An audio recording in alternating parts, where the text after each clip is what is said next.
Noob School.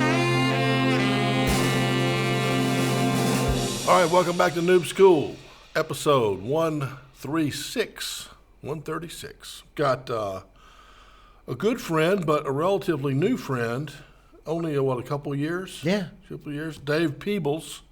I've known about you for a lot longer than that. Well, thank you. I've known about you for over almost 30 years. Well, at the Citadel, I did average 4 points a game, so I'm sure you're probably familiar with my basketball. I did not know about your basketball prowess.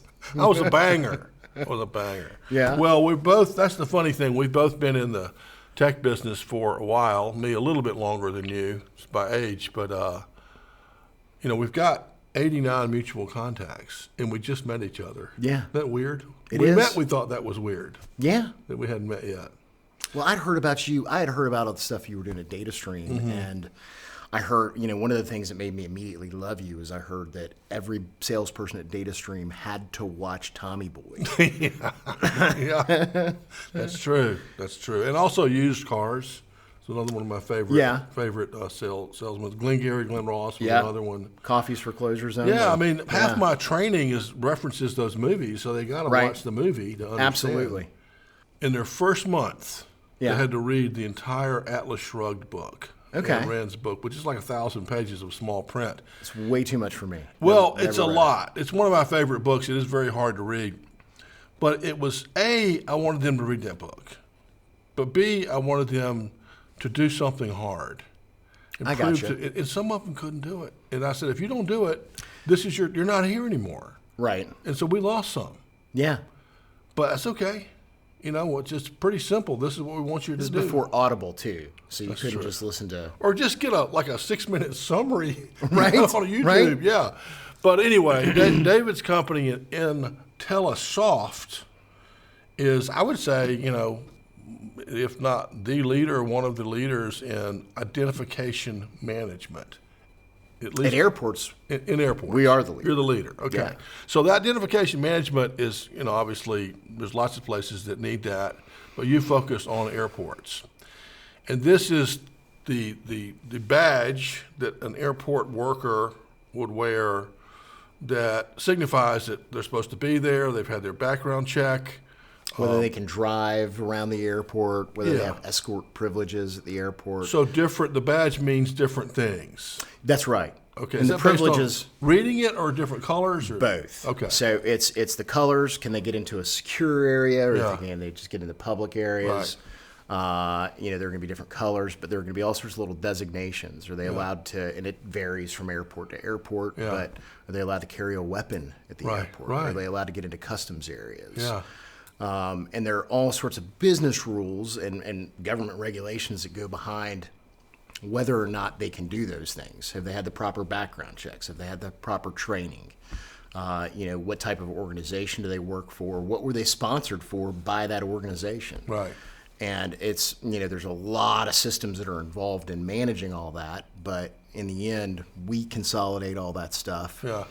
Bring all their data into one repository and make sure that those rules are applied so that they don't get fined by these government agencies for noncompliance.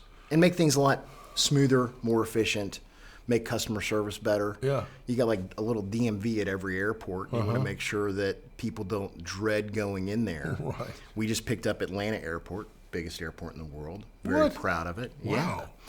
Yeah. And right now, you go into their office where they do these things, and you've never seen a DMV.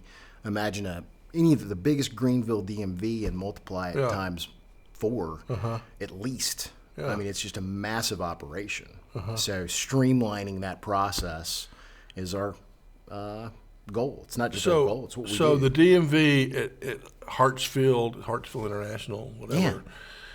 Is that a DMV for the employees with their badges you're talking about? Or it's not. It's everybody who goes to that airport. So whether it's somebody who works for Delta, somebody who works for McDonald's, anybody who's working at that airport has to have an ID badge. Okay. Now their ID badge may not give them any access at all. Right.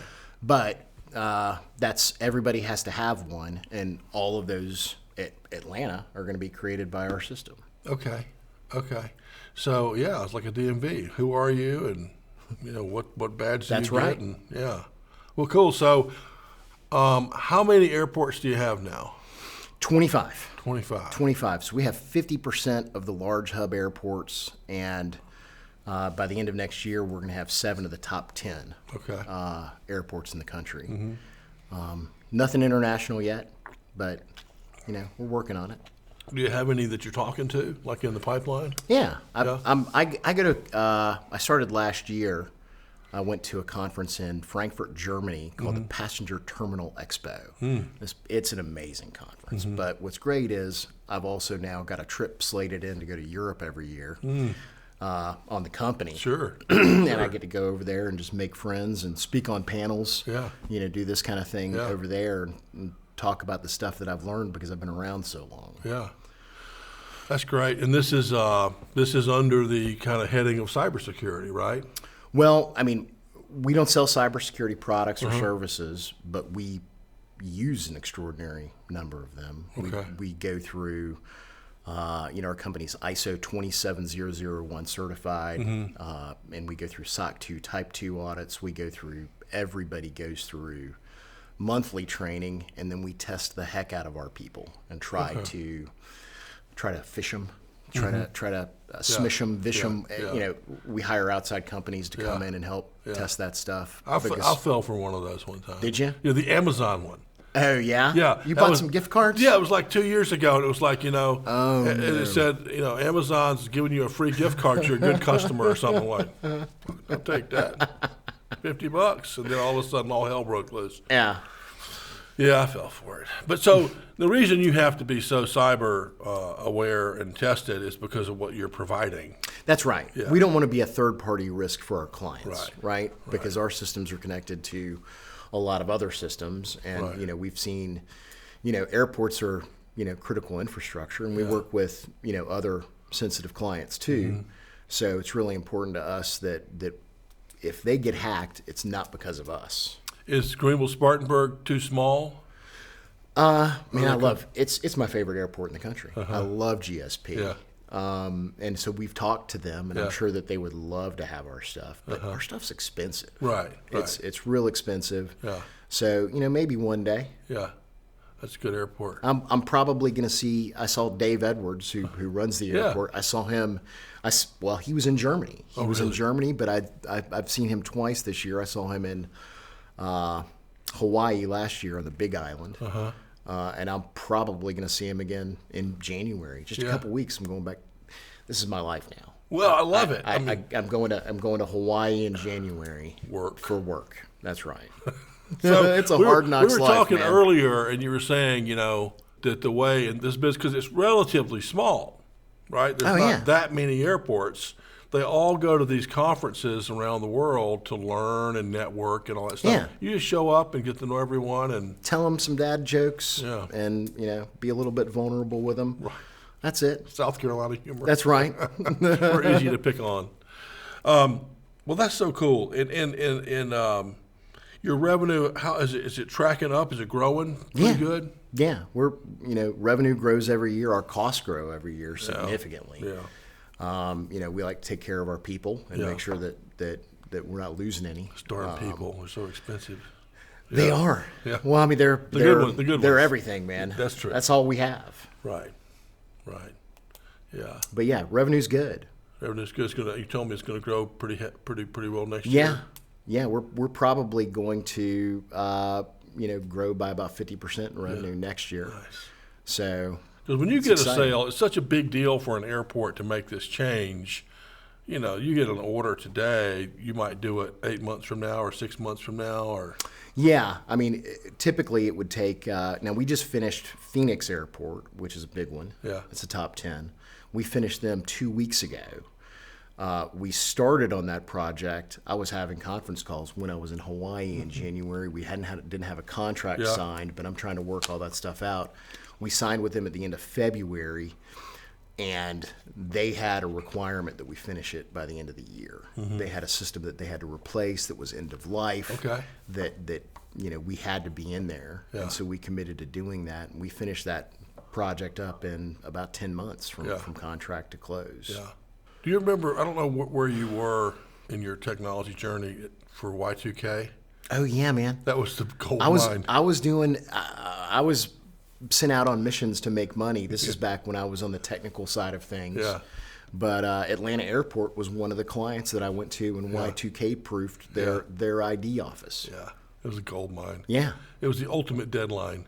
that's right. Everyone's That's right. like, we need to get it done before, It's like, oh, we'll see what we can do. It was a big money grab. It was. Yeah. It was. It was fun. So you're growing, and probably your next move is obviously there's more to get in North America, but you will either go to other markets that aren't airports, or you'll go international airports, or maybe try both. Yeah. We know that there are a lot of, our big goal though is to work in a market where it's really small. Yeah. We like the small markets. Small good. Yeah. Small's good because they talk to each other. Right. And so, our whole sales and marketing plan is treat our customers right, make sure that they love us, they become evangelists for us. That way, I have to do less work. Yeah. And I'm all about doing less work. Yeah, I don't know about that. I mean, going to Hawaii and all that stuff, that's work. Well, it's I like the idea of a small market you can dominate. Yeah, energy is one of those that that there aren't a ton of massive energy companies in the world, and they have the same type of prerequisites for getting into buildings and going into certain areas. Mm-hmm. And so, we've had some talks with some of the big players, Southern companies and Pacific Gas and Electric and some of those companies to make sure that if we decide to make that move, they're trying to get us to do it because they're aware of our reputation in the aviation space and they want us to take that leap. You probably have it covered, but I'll say this story. We used to sell software to run maintenance departments. That was kind of our thing. And we got a call from a Southern company. It was nuclear power company, and we were like, "No thanks," That's not what we do. We don't want to get involved in all that stuff. And they just wouldn't stop calling. And finally we said, we'll meet with you if you pay us $20,000 for our time. Because we were just trying to run them off, really. They were like, sure. Oh, they don't care, right? Well, I mean, they're better funded than airports. Yes. And so then we met with them and we heard all they wanted to do. And we're like, we just thought it would just crush our company because they wanted to do so much work not related to kind of our general. Sure. We had 10,000 customers already. They want to do something totally different. So we said no again. And they said, well, give us a price. We said, well, for $3 million, we'll do a pilot for you. And they said, sure.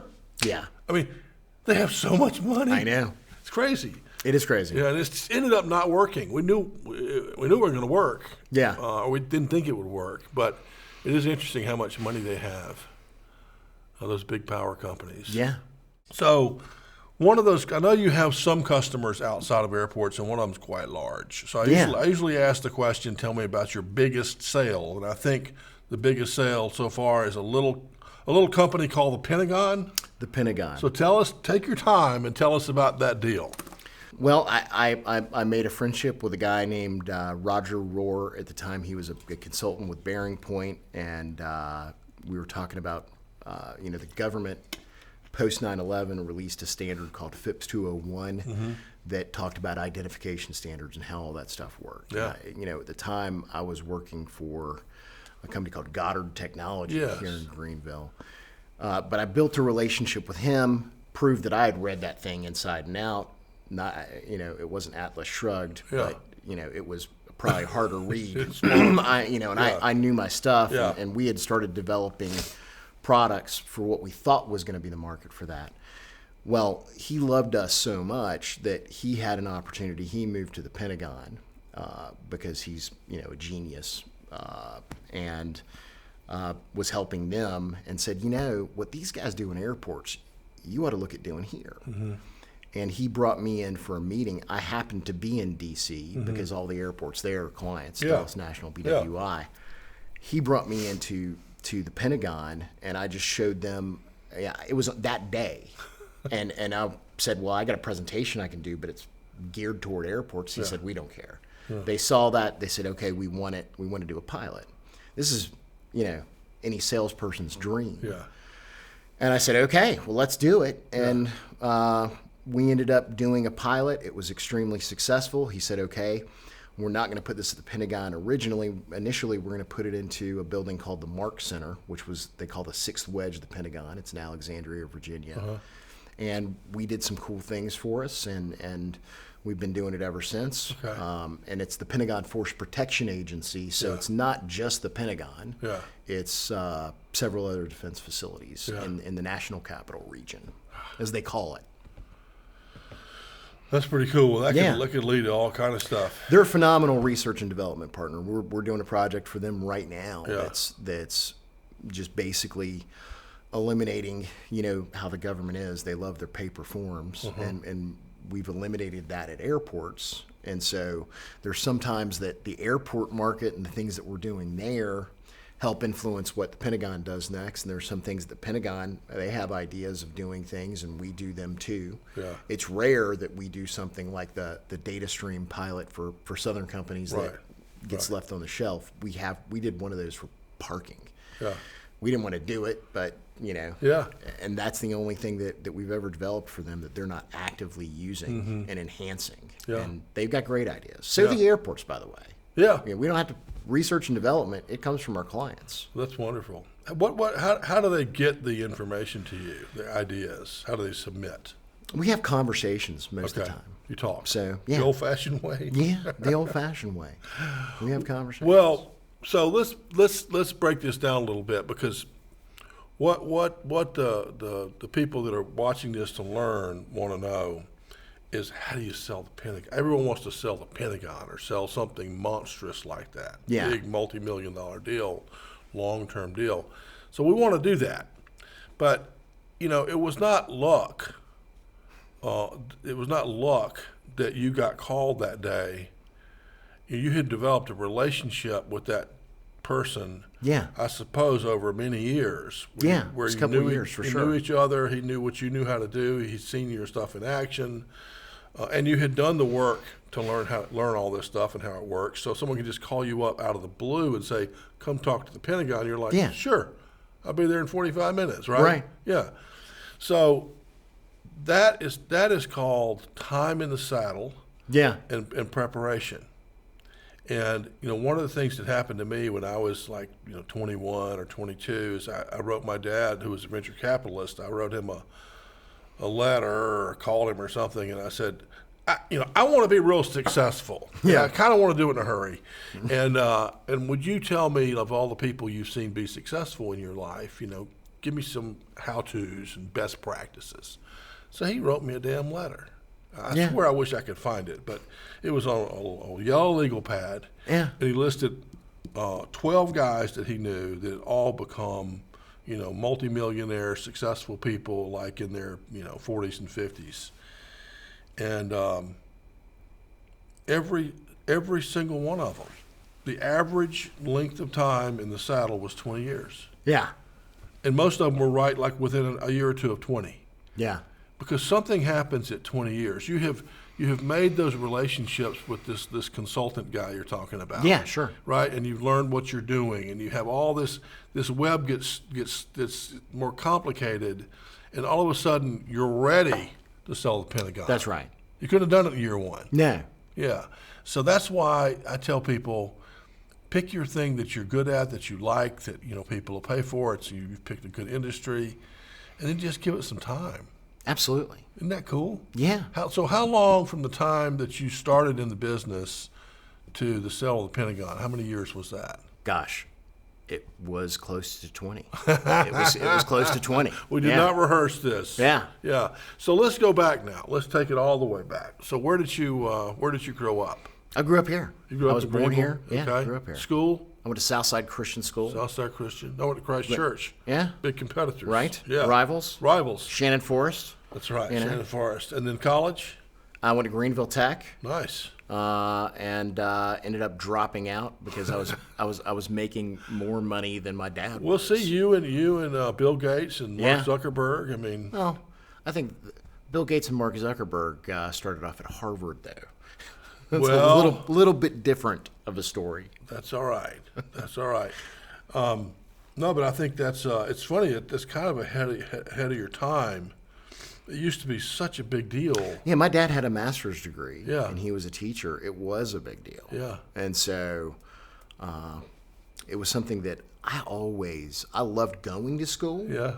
but I never really enjoyed I like the social aspect of it. Yeah. You know, I was like the kid in Rushmore. I was in every single club, and I was in the band, and I was, I did all the stuff, but, academics were not my thing. Well, a lot of entrepreneurs like you and like me feel the same way. I just can't believe I spent any time sitting in a classroom. And now you own a school? You run a school? I do own a school, but it's a noob school. It's different. Well, it's something that's going to help people immediately start short snippets. Yeah, watch absolutely. what you want. Yeah. You do not need the 1,000-page book to learn how to sell. No. I can't even read it. So, but I mean, to think about sitting in a little classroom quietly, listening to someone pretty much just read you the highlights of a book, and you're taking notes of that, so you can. I mean, it's the dumbest thing in the world. Yeah. Oh, damn it. Anyway, you're ahead of your time, and so you were doing. I think I remember this when we talked one time. You were doing IT consulting or computer consulting or something? Yeah, I started off, I loved computers, always did. Yeah. You know, my parents were broke, and so I was going out and getting jobs so that I could buy a computer. And this is back in the day when if you walked into a restaurant and you heard somebody else talking about computers, boom, now you're in a club together, right? Yeah, I have DOS 3.3 too, you know? DOS. So that's something that I loved, and I ended up going to work for a company, getting a job. I was so excited about it, selling software when I was 16 at the mall for Babbage's, which became GameStop. Yes, right? Yeah, Babbage's. So that was the first job where I had to wear a tie. I was excited. I'm professional. Yeah. I'd walk around with Babbage's business cards. They didn't have my name on them, but I was proud. On there. Yeah, that's right. Yeah. And so you were selling computers, doing computers when you were a teenager. Yeah. Yeah, I got lucky enough. I ended up running when I dropped out of school, I was working for a company called Peeples Computers. Yes. That's right. I remember them. Right. Wasn't there one on 291? It was on Haywood Road. Back by Farmore Pharmacy. It's back where. I remember that. You remember that? Yeah, of course. Chick-fil-A is there now, but Farmore. back in the day they were there. They had about 12 locations. Yeah, I remember.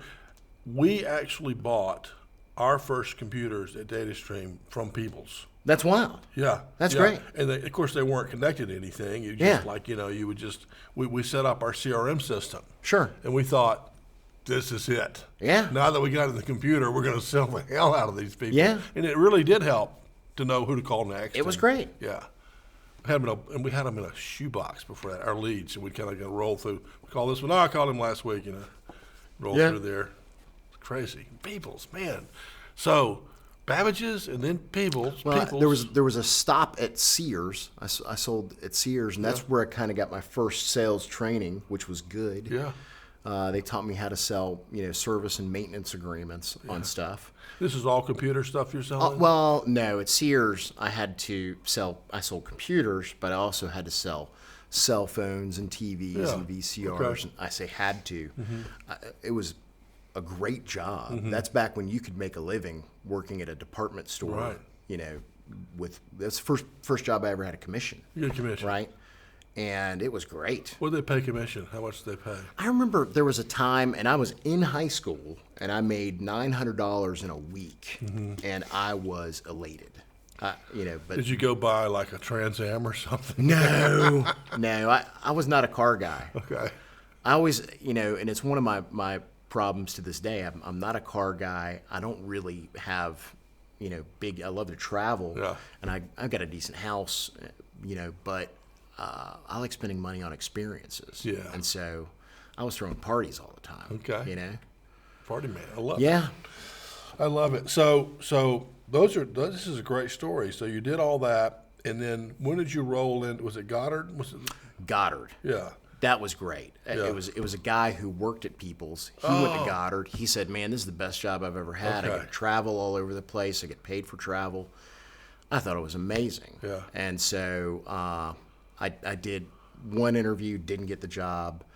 3 months later, he calls me. He says, "Hey, man, you need to come back in again. There's another opportunity." I came in. I got the job. Now, I had to take a little bit of a pay cut, but I wanted this. It sounded exciting to me. Yeah. I'm going to prove my worth. I'll eventually.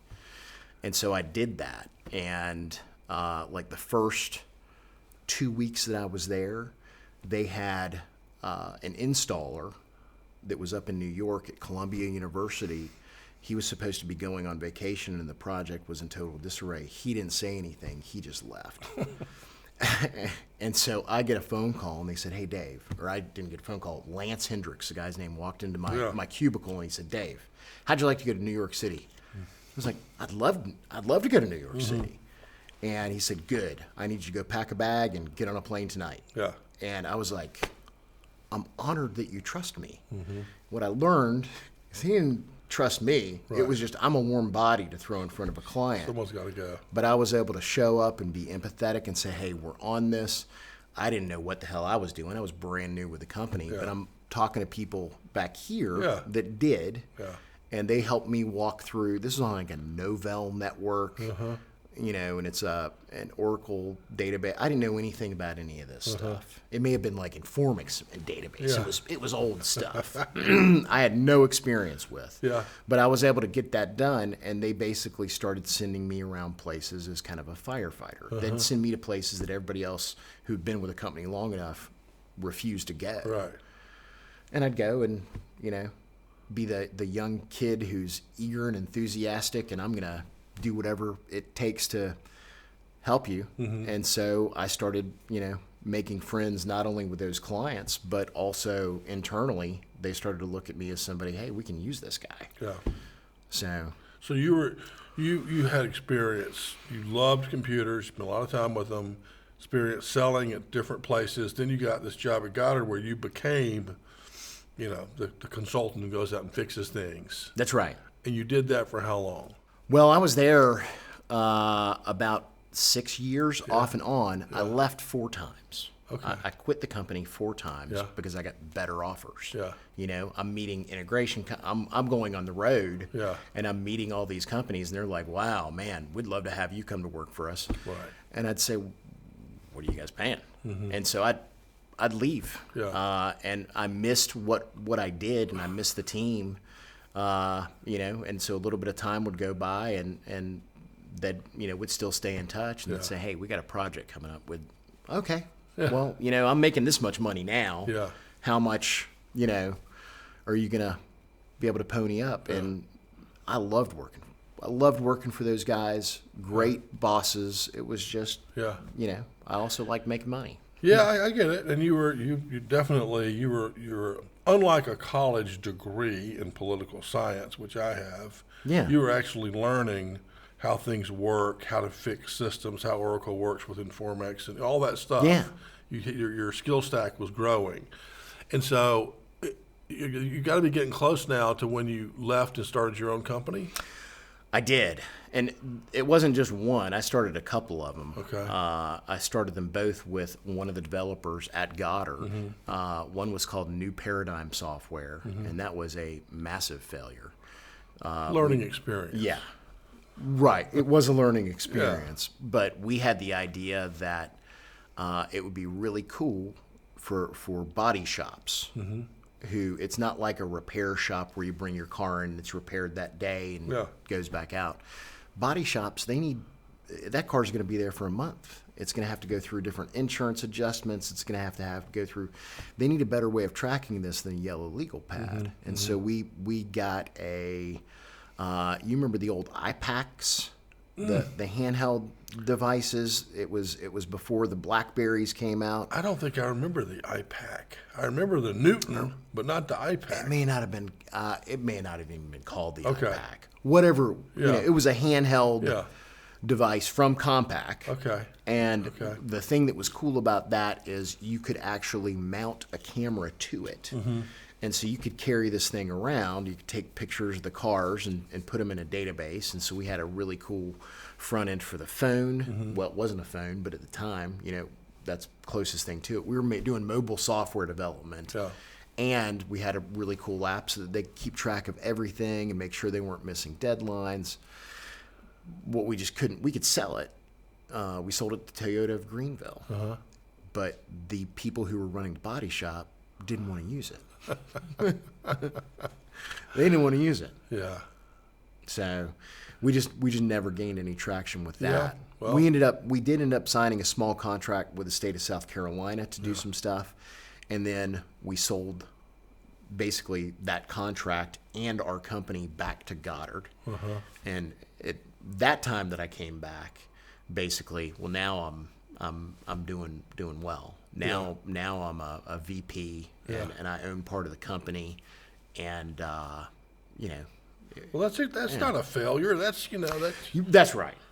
It was an experiment. Yeah, it had a reasonably good conclusion. You learned something. I mean, the user acceptance thing is real. We had we put in software at a big, the biggest. It's like a 10,000 bus, City of Montreal, the bus depot. Yeah. And actually, software worked pretty well. But what I learned when I was up there, because it's so cold up there, that when they issue the buses, when your shift starts, if you have seniority and they don't give you a really good bus, the guy will use the windshield wipers to break the front window, to crack it. And he'll just say, "Hey, this thing's cracked," and put it back. Yeah. And so they kind of have this thing where, if you don't play the game, you're going to have cracked windows all day long. Yeah. It's weird, isn't it? So now to the big one, though. Now you did IntelliSoft. Is that the next? Yeah. Okay. So how old were you at that time? 30. 32, Yeah. maybe 32. Right. Yeah. Right. Okay. And you thought you're ready, and you had this idea. You have a client. Got a little bit of money. Yeah. Have a client. Have one small client. Wasn't even an airport. We didn't even think that. We knew that's where we wanted to go.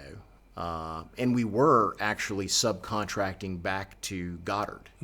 So, I had been the one who was doing, making sure all these projects happen. And, as we're negotiating our exit, they were like, we could use some help. Yeah. And, So you had Goddard as a built-in client to provide some money. Yeah. And you had a client who promised you, if you do this, we're going to buy your stuff from you. Yeah. Okay. Well, I would just say to the people listening how important that is. I mean, you've learned kind of your trade. Right. Made some good contacts. You've got not one but two different places that are already going to give you money when you start on day one. Yeah. This isn't like, let's raise a bunch of money and we thought we had three because that consultant who introduced us to the Pentagon, he was also willing to take us in front of any government agency that we wanted to get in front of. Right. And what we found was, he worked for Bearing Point, and we would go in and get him real excited about what we could do, and then they'd get a contract, and they'd say, yeah. He came to me finally and said, Dave, I feel terrible about this, but it's not my decision, and they've decided they can do this in-house, and they don't need you. Yeah. And I was like, well, I'm glad we helped you sell the project, But it was a incredibly valuable experience, and we had a little bit of known revenue that was coming down before we jumped into it. That's important. Yeah. That's good. And so for the last 18, 19, 20 years, you've been building the company, making it better and better. Yeah. And now it seems like, I don't know what point you felt like, you really had a tiger by the tail. Is it 5 years ago?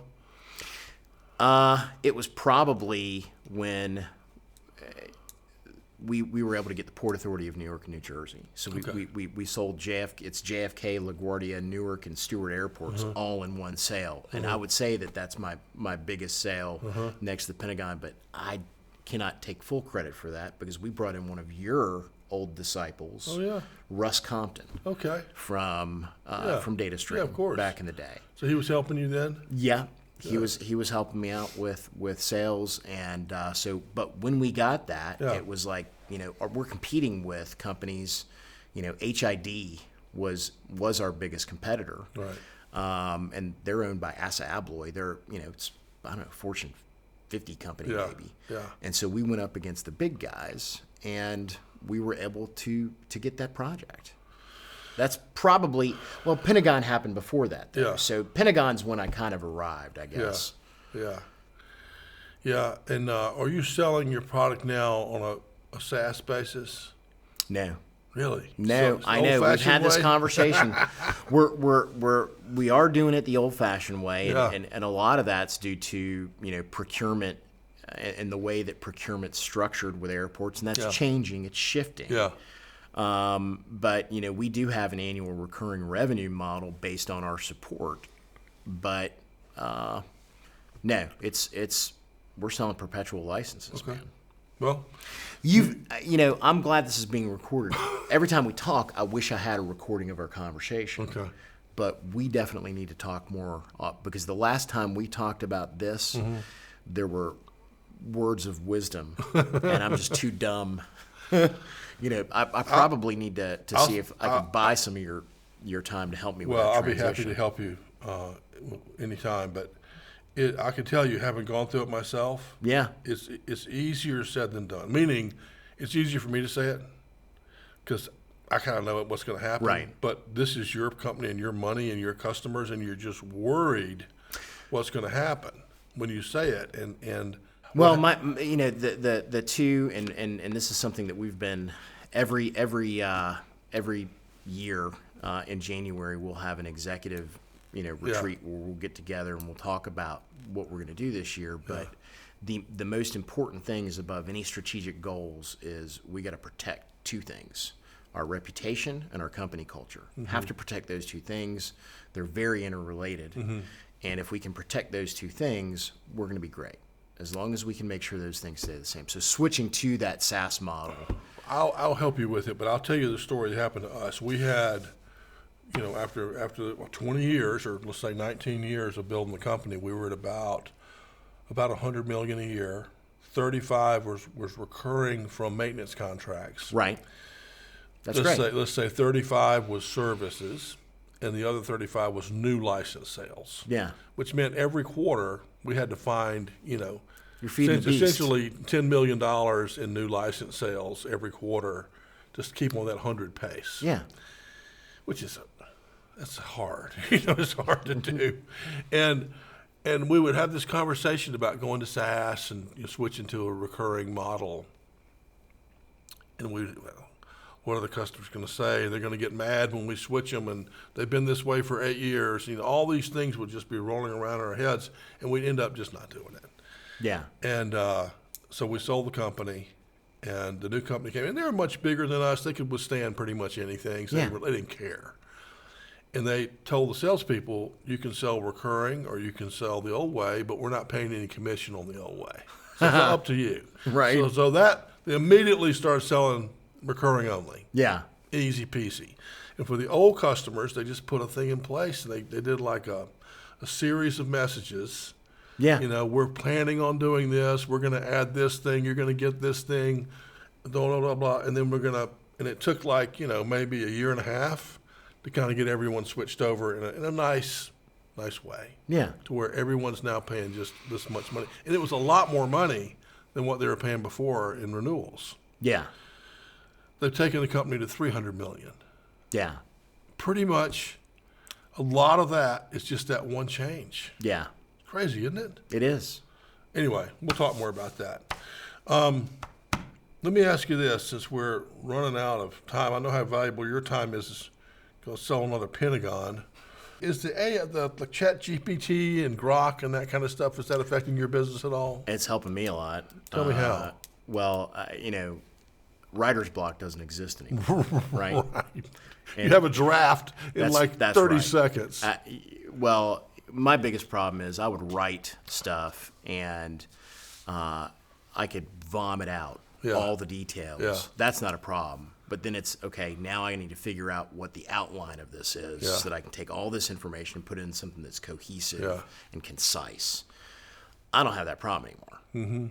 You know, I can put all that stuff in and boom, it gives me a draft that is, oh, that's fantastic. Right. That's not really accurate. Now I'm editing and I'm teaching it to help me in different ways. Yeah.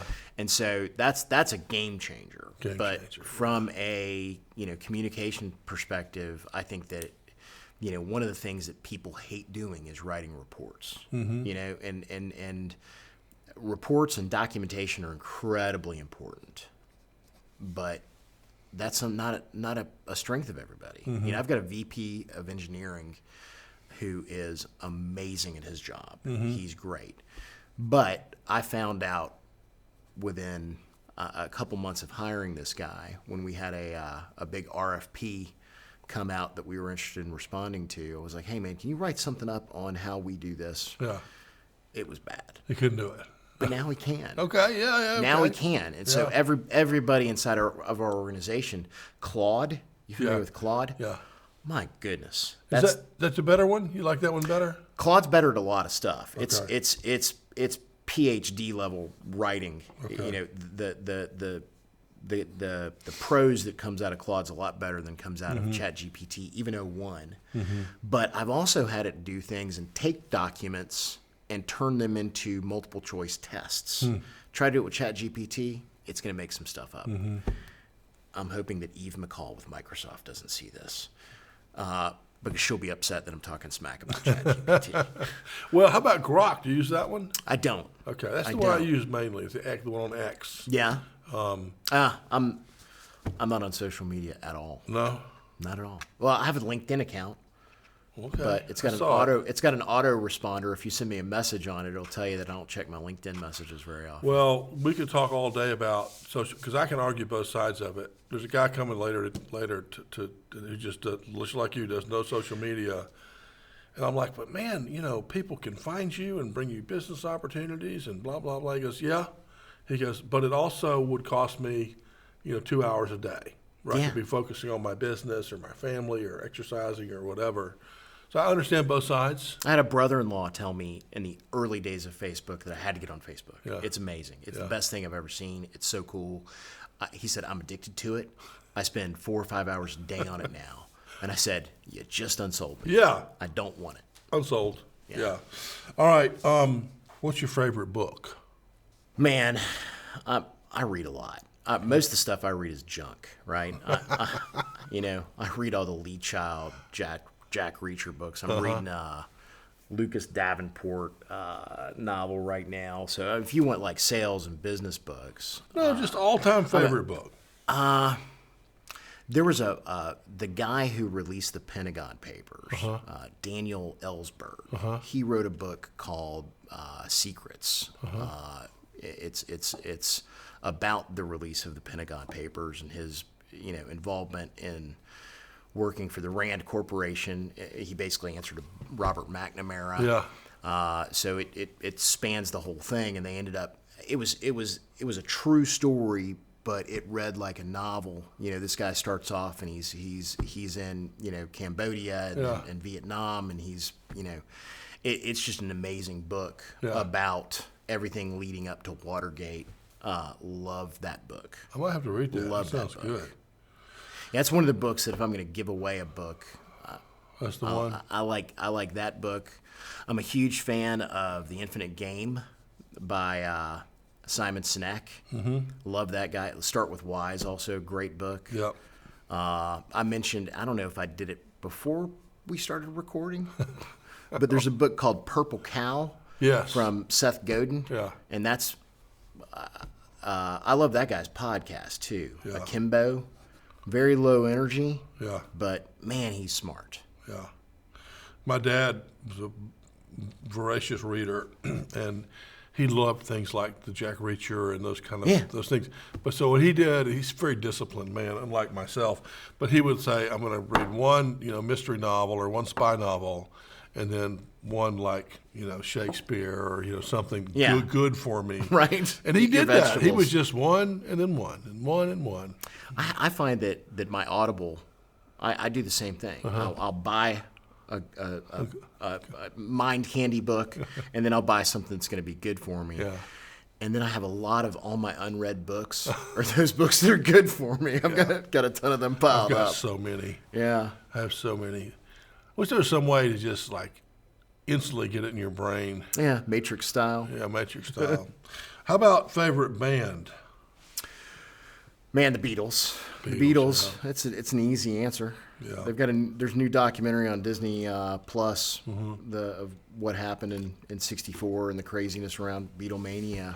But the one that they released a couple years ago, when they were in the studio and performing for what ended up becoming the Abbey Road and the rooftop sessions.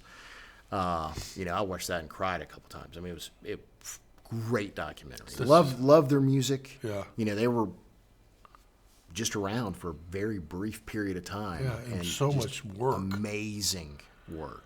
Well, that's an interesting point to what we were talking about earlier, the 20-year thing. I don't know if it was 20 years, but they started when they were young, and they spent, 10 years in Hamburg? Yeah. Just playing. They got in like their 10,000 hours. Yeah, That's play 4 sets a day or something like that. Malcolm Gladwell wrote about it, and was it? So he mentioned, Breaking he Point? talked about them at Tipping Point. Tipping Point, that's yeah. right. There was once, this is a while back because there was a radio station, but there was a radio station that was switching formats.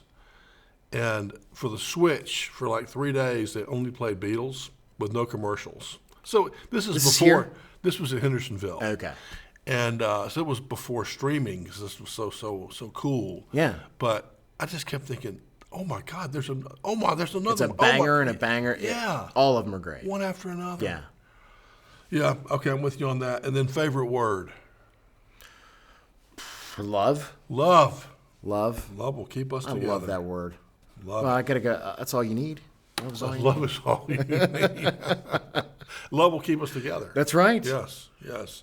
Well, Oh, Captain and Tennille. That should have Love. been my. yeah. That should have been my favorite band.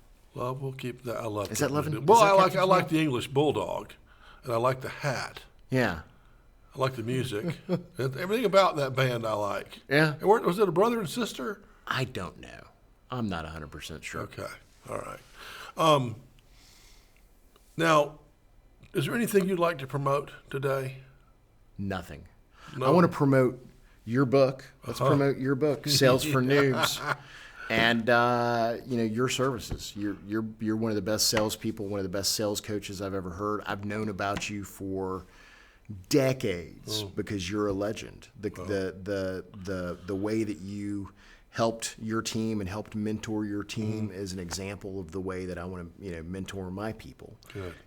You guys are you're a special person, John. Well, thank you. I appreciate that. I do like helping people, but it's delightful to have you here today. Yeah. And it was a great discussion. I think people learned a lot from your journey.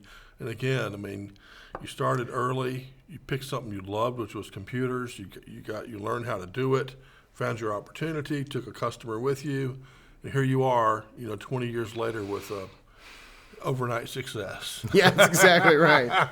Congratulations. Thanks, buddy. All right.